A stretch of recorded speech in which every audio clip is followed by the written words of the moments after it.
Popular టీవీకి స్వాగతం. 2026 శ్రీ పరాభవనామ సంవత్సరంలో కన్యా రాశి వారి జాతకం ఎలా ఉండబోతుంది? మీకు జాక్పాట్ తగిలే అద్భుతమైన సమయం ఉందా? ఆర్థికంగా మీ దశ తిరగబోతుందా?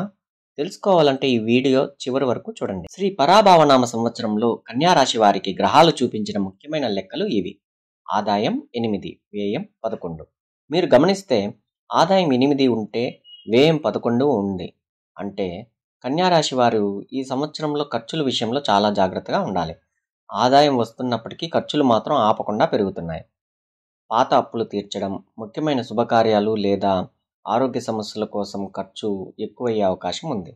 అందుకే అనవసరమైన ఖర్చులు కంట్రోల్ చేయడం, డబ్బును జాగ్రత్తగా ప్లాన్ చేసుకోవడం మీకు చాలా ముఖ్యం.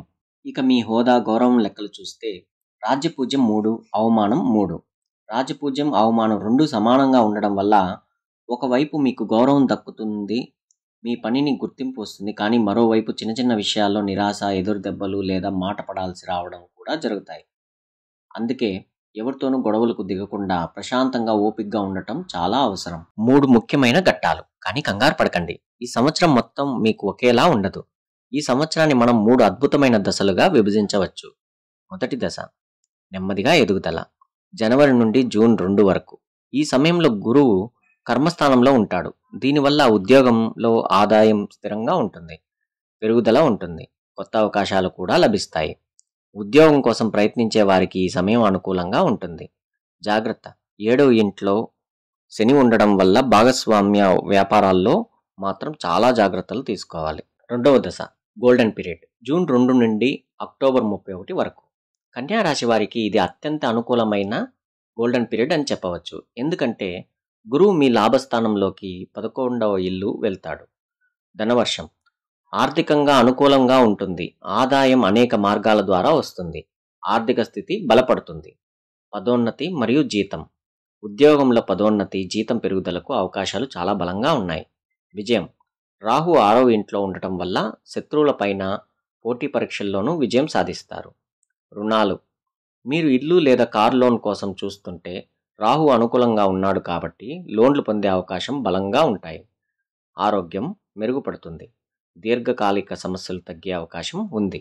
మూడవ దశ ఖర్చు పెరుగుదల, అక్టోబర్ 31 నుండి సంవత్సరం చివరి వరకు. ఈ దశలో గురువు వ్యయస్థానంలోకి వెళ్తాడు. అందువల్ల శుభ ఫలితాలు కాస్త తగ్గుతాయి. పనుల్లో ఆలస్యం ఉంటుంది. గతంలో మీరు చెల్లించవలసిన పాత ఖర్చులు, బకాయిలు తీర్చాల్సి రావడం వల్ల వ్యయం అనేది అధికంగా ఉంటుంది. ముఖ్యమైన నిర్ణయాలు, ఆర్థికపరమైన నిర్ణయాలు అక్టోబర్ మాసం తర్వాత వాయిదా చేసుకోవడం మంచిది.